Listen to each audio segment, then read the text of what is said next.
vocalist. Hi, Mike. How you doing? Fine. So great to have you here in Metalex on the show so that you can promote a little bit the new album Strength and Honor.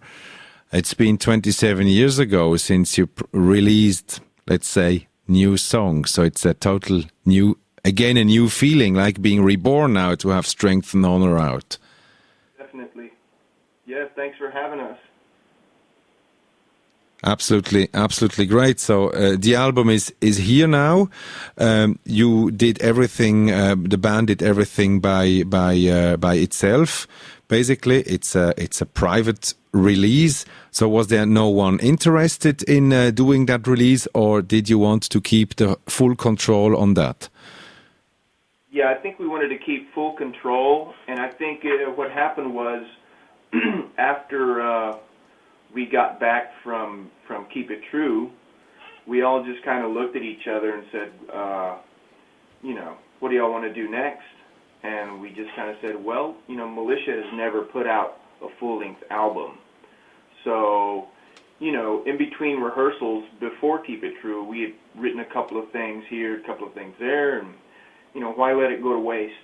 So we decided, we have, I have some recording equipment, we have some software, let's just do it ourselves. And that's pretty much how that happened. And we did it at our leisure, really, We knew it was going to take quite a bit of time to record it, so, on our days off and weekends, we went ahead and took care of that. And that's why it took so long.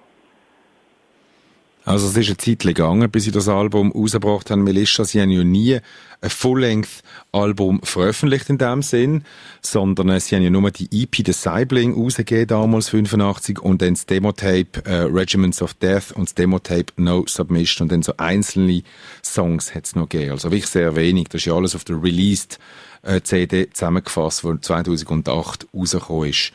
Und sie haben dann gesagt, wir wollen ein Full-Length-Album rausgeben, sind natürlich alle berufstätig, Familienväter, Grossväter sogar. Und dann haben sie das an einen freien Tag zusammengeschustert und Strength and Honor ist so rausgekommen, wirklich ein geiles Teil, wo auch alte Songs beinhaltet. So fragt der Mike, wie es da aussieht. So Mike, if I've identified this correctly, there are also some old songs on Strength and Honor. At least Onslaught is an old song. So are there other ones? Onslaught is the only old song, since it had never really been officially released. We figured, well, let's go ahead and stick it on and see if it fits along with the rest of the new songs. And I think it fits with the rest of the songs. So yeah, that was the only one that we put on there. Everything else is new. But everything fits extremely well together. I mean, it's an absolute brilliant album. Also, the production is really old school Texas style. So we just listened, before we listened to the first Militia, so to Objective Termination, I played Meltdown of Watchtower, and it goes a little bit everything in the same direction production-wise. We could be back in 1985. Was that on purpose? Yes, there was a bit of that had a lot to do with it, Not that we are, Max Norman or any of these big producers, but we did with what we had, and I think the production rings true to the old school style, and we had decided we're not going to quantize all the drums and everything's going to be super, super tight as the way it seems to be done nowadays in the studios. So if you listen to the album, you can tell it has a little live feel to it. It sways a little this way and sways back this way. But I think it rings true to the old school metal production days. Also die Produktion ist ein bisschen retro gehalten, es ist oldschool gehalten und es passt eigentlich sehr gut in die Zeit, auch zu dieser Musik.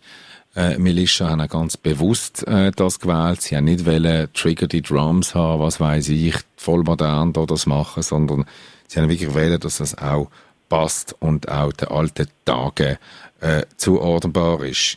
Ich sehe da, der Mike hat offenbar Schlagzeug gespielt. So Mike, you seem to be a multi-talent. I see you have played the drums on Strength and Honor, and you just told me before that you were sitting around with your guitar. So can you do everything almost? Well, Tony is. I cannot play guitar to save my life. But yeah, I did the drums on this album because our drummer Phil, he lives in a different state. He's in Alabama, and he couldn't make it down or make the commitment to it. So I went ahead and took care of the drum parts. And although Phil is still in the band, he's just going to handle the live stuff if we, ever do some live performances, which we are thinking about doing some in late summer here in Texas. And, we would love to go to Europe again and play this new stuff for the fans. But yes, I took care of the drums. Yeah, it's great, and it's great drumming anyway. It's not that easy to play, I guess. Yeah, it's been a while since I played drums, so I had to learn quickly. Also der Mike hat effektiv Schlagzeug gespielt. Der Grund ist ganz einfach. Der Drummer hat es nämlich nicht geschafft, der Philip Ecki hat es nicht geschafft, immer anzureisen von Alabama nach Texas. Und aus diesem Grund hat dann der Mike das geregelt. Live ist der Originaldrummer immer dabei und sie hoffen, auch mal auf Europa wieder zu kommen. Und sie haben jetzt ein paar Gigs in Texas vor für Ende Sommer, frühen Herbst. Es wäre wirklich toll, wenn sie da mal wieder auftreten. Interessieren würde mich ein bisschen der Texas Metal als solche. Das war ein Stil gesehen mit die 80er. Haben die 80er für progressiv vertragten harten Heavy Metal. Man kennt natürlich Hellstar, man kennt SA Slayer und so weiter und so fort. Und jetzt will ich einmal den Mike fragen, ob es das wirklich gegeben hat. Mike, there is a little bit a myth about Texas Metal. Texas Metal was a style in the 80s, was a very progressive power metal or thrash metal with high-pitched vocals, Watchtower, SA Slayer, Hellstar, Militia. These were the most famous bands. Juggernaut maybe, and a few others.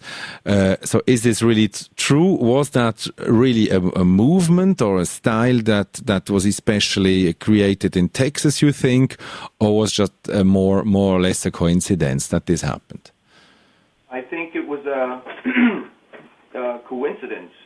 I only now am able to stand back and look at those groups and kind of evaluate how all those bands sounded.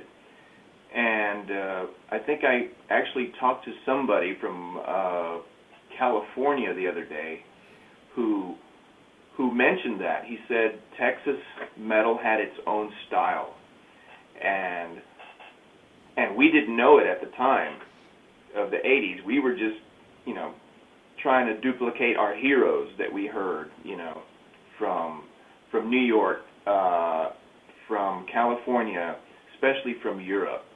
So we thought we were doing what everybody else was doing. And it turns out we were creating our own little style. And and people tell us all the time, it's, y'all have y'all's own style, and we're like, okay, that's thanks, So I guess it's not a myth anymore, People keep telling us that Texas has its own style, and it's very popular, especially in Europe, from what I understand. And that's a good feeling to know. That's correct, and there is also a brilliant website, texasmetalunderground.com, where you can listen to some snippet of also bands that had only demo tapes in the 80s. So I think that's really brilliant, and it brings you more into the deep, gives you a deep dive into the Texas metal. Yes, for sure. I know the owner of that website, and he's a really big Militia fan. It's great that he's finding all these, these gems that people send him from, old demo tapes and stuff. I think it's great. Also Texas Metal ist vielleicht ein bisschen ein Zufall gesehen für den Mike. Sie haben eigentlich eher wollen, wie ihre Helden von der West- und Ostküste oder auch von Europa tönen.